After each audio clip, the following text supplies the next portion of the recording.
महानदी अववाहिकार थिबा बांकी चंद्रपा एवं रण नदी रे बन्या जल धान खेत में 4 फुट पानी प्रवाहित होउछि। बांकी तालबस्त रास्तार 4 फुट पानी जमी रही।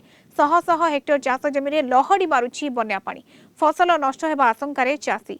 एने बांकी बिलीपड़ारू अधिक सूचना देउछन्ति आम बांकी रिपोर्टर पूर्णचंद्र साहू। रण नदी पानी प्रवाहित हवा द्वारा शह शह हेक्टर चाष जमी रण नदी अववाहिकार थिबा बिलीपड़ा हो बड़ बड़ पदनपुर हो तालबस्त हो अंचल शह शह हेक्टर चाष जमी एवं भी 4 फुट पानी लहड़ी भांगुची।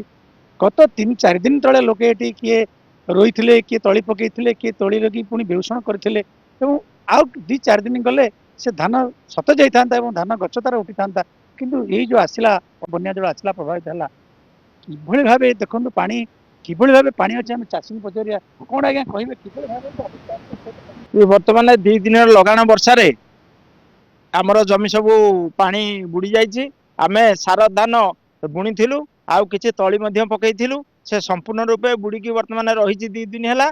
आज सकाळु देखला आसिक अधिक पानी होईछि।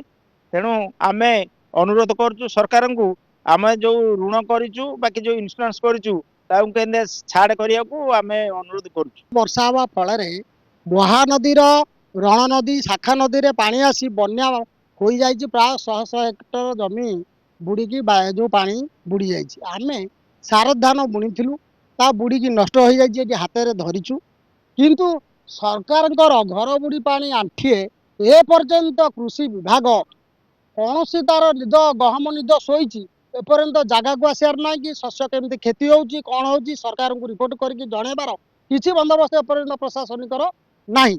आज बर्तमान ये जो जल चाषी मानकर धान नष्ट हो फल सरकारी साहाय्य निहाती आमको आवश्यकता पड़ुची।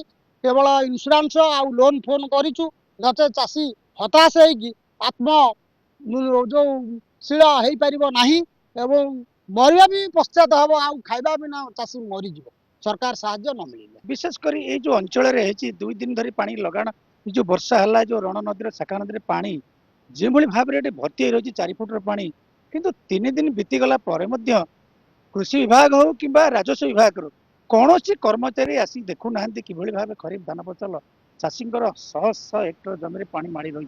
ये धान आउ 2 दिन जब पानी माड़ी रहे संपूर्ण भाव धान नष्ट हो तेणु उद्यान एणु कृषि विभाग आसु राजस्व विभाग मिलित भाव आसु तदंत करूँ चाषी को सरकारी सहायता जोगाई देवाई चाषी पक्ष दाबी हो। कटक जिला बांकी बिलीपड़ा ग्राम पंचायत पूर्णचंद्र साहू, कलिंग टीवी।